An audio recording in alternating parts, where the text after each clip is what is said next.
तबूक के मौके पर ना ऊंट पे बैठे थे, पीछे रह गए। ऊंट सुस्त था, थक गया, चल नहीं रहा था। हज़रत अबू ज़र ग़िफ़ारी रज़ी अल्लाह ताला अन्हु पहले तो उसे ले गए ये गाँव में कि ऊँट बीमार हो गया, उसका इलाज कराया, लेकिन जब वो ठीक ना हो सका ना तो ऊँट वहीं छोड़ दिया। हुज़ूर सल्लल्लाहु अलैहि वसल्लम के पीछे ज़रूर पहुँचना है मैदान तबूक में। तो जो सामान था वो सारा पुश्त पे रखा और अकेले ही चल दिए, तने तन्हा और पैदल। सामने से गर्द उड़ती हुई नज़र आई तो लोगों ने कहा हुज़ूर पता नहीं कौन आया है। फरमाया तुम्हें नहीं पता, मुझे तो पता है ना, अबू ज़र ग़िफ़ारी आया है। अबू ज़र ग़िफ़ारी आए। फिर हुज़ूर ने फरमाया यमशी वाहिदा व यमूत वाहिदा व युबास वाहिदा। फरमाया ये तन्हा चलते हैं, ये तन्हा ही दुनिया से जाएंगे, तन्हा ही उठाए जाएंगे। तन्हा तन्हा चलते हैं, तन्हा ही दुनिया से जाएंगे, इंतकाल तन्हा ही उठाए जाएंगे। जो बहुत ज़्यादा सख्ती करने लगे सहाबा पे, बहुत ज़्यादा।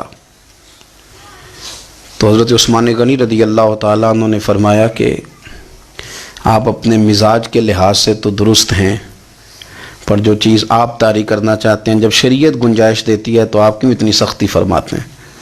तो फरमाने लगे ठीक है, फिर मुझे रब्ज़ा जाने की इजाज़त दे दो। रब्ज़ा एक बस्ती थी, जंगल था, वहाँ कोई आता जाता नहीं था। असी किसे दे कुछ नहीं चला गए तो ना कुछ साडा दर्दी। हुजूर ने कहा था ना यमशी वाहिदा, तो अकेला चलेगा, रब्ज़ा चले गया। हज़रत सैयदना उस्मान गनी ने कहा ये कुछ बकरियां ले जाओ, दूध पी लिया करना। फरमाया उस्मान मुझे माल की तो ज़रूरत पहले दिन से ही कोई नहीं, मुझे तो रब रसूल की ज़रूरत है, उनकी करम नवाजियाँ मेरे साथ रहती। तशरीफ़ ले गए वहाँ तन्हा, खजूर के खुश्क टुकड़े खाते, इबादत करते, अल्लाह को याद करते। बड़े बड़े लोगों ने आके कहा कि अबू ज़र आपकी बड़ी शान है, हमारे साथ चलें। फरमाया छोड़ो, कहाँ मंशूर हम और कहाँ हंगामे मोहब्बत के, एक हुजरे में रहते हैं, खुदा को याद करते हैं, ज़रूरत कोई नहीं, जहाँ हूँ ना वहाँ मैं ठीक हूँ, हाजत नहीं।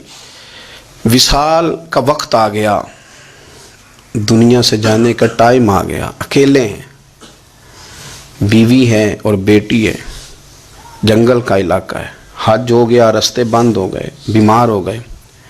अपनी अहलिया को बुला के कहने लगे अब मैं बचूंगा नहीं, अब जाने का वक्त आ गया।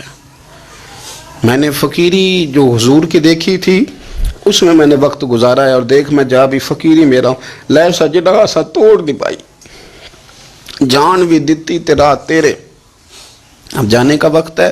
तो इस तरह करना, अगर तेरे पास कोई कपड़ा हुआ तो मुझे कफन दे देना, ना हुआ तो अल्लाह के सुपुर्द कर देना। कहा हम दो औरतें हैं, जनाजा गुस्ल कफन। फरमाया रब जमात भेजेगा मेरे लिए, लोग आएंगे, मेरे नबी पाक ने मुझसे वादा किया था, आएंगे ना लोग। तो अहलिया कहने लगी अबू ज़र आपको कैसे पता है कि आप इस सहरा में इंतकाल कर जाएंगे, अल्लाह शिफा देने वाला है। फरमाने लगे हम 3-4 लोग बैठे थे तो हुजूर ने फरमाया था तुम में से एक शख्स सहरा में अकेला इंतकाल कर जाएगा। तो वो मेरे जितने बाकी साथी थे वो सारे इंतकाल कर गए, अब मैं अकेला ही बचा, मुझे पता है वो मैं ही हूँ। तो तुम देखना तुम्हें कोई ना कोई मिल जाएगा गुस्ल कफन के लिए। आपकी अहलिया कहती हैं कि मैं उठी, कभी दौड़ के मैं बाहर जाती, सड़क पे जाके देखती कोई गुजर रहा है, फिर मैं आके कहती हज ख़त्म हो गया है, रास्ते बंद हो गए हैं, कौन आएगा जंगल में। फिर मैं आके उनकी तीमारदारी करती, फिर उठ के जाती, फिर मैं आके तीमारदारी करती। अचानक मेरी नज़र पड़ी तो एक छोटा सा काफिला आ रहा था, उस काफिले में चंद लोग थे और सबसे बढ़कर सहाबी रसूल हज़रत अब्दुल्ला इब्ने मसूद भी थे। मैंने उनको इशारा किया तो वो दौड़े आए, कहने लगे बहन क्या है। मैंने कहा यहाँ एक शख्स है, तुम्हारी थोड़ी सी ज़रूरत है उसको। तो अब्दुल्ला इब्ने मसूद कहने लगे कौन है बीबी। कहती मैंने कहा कि वो अबू ज़र ग़िफ़ारी हैं। कहती तड़प के रोए अब्दुल्ला इब्ने मसूद, तड़प के कहने लगे अबू ज़र मेरे नबी पाक का प्यारा, मेरे माँ भी उस पर कुर्बान, मेरा बाप भी कुर्बान, किधर है जल्दी बताओ। कहती मैं ले आई, 4-5 लोग थे वो। तो सैयदना अबू ज़र ग़िफ़ारी कहने लगे अब्दुल्ला मेरा विसाल हो जाएगा, लेकिन याद रखना मेरी बीवी के पास कफन के लिए कपड़ा मौजूद नहीं। और लहो सजना असा तोड़ ही नहीं पाई, जान भी दिती तेरा तेरे, कफन के लिए कपड़ा नहीं है, लेकिन तुम में से ना वो बंदा कोई कपड़ा ना दे جو کبھی کسی سرکاری عہدے پہ رہا ہو، وہ بندہ میرے کفن کے لیے کپڑا نہ دے، کسی سرکاری عہدے پہ رہا ہو۔ ایک انصاری جوان کہنے لگا ابو ذر میں کبھی کسی عہدے پہ نہیں رہا، اگر آپ میری چادر قبول کر لیں کفن کے لیے تو میں ٹھیک ہے، میں نے نا حضور کے طریقے پر زندگی گزاری ہے، چپ کر کے میرا جنازہ پڑھ دینا اور مجھے کہیں اور نہ لے کے جانا، اسی کسی دے کچھ نہیں لگ دے تو نہ کوئی ساڈا دردی یہیں کسی صحرا میں جنگل میں یہیں کوئی قبر کھود کے مجھے دفن کر دینا، مجھے جانے نہیں ہے کسی جگہ۔ حضرت عبداللہ ابن مسعود رضی اللہ تعالیٰ عنہ نے جنازہ پڑھایا، اور اس درویش کو جو 5ویں یا 4تھے مسلمان ہیں ان کو وہاں دفن کیا۔ جب خبر پہنچی نا مدینے تو سب سے زیادہ آنسو مولا علی نے بہائے، سب سے زیادہ حضرت علی نے۔ لوگوں نے کہا اتنا کیوں روتے ہو؟ فرمایا 2 ہی تو بندے تھے جو اللہ کے راستے میں کسی کی پرواہ نہیں کرتے تھے، اب ایک ہی رہ گیا ہے۔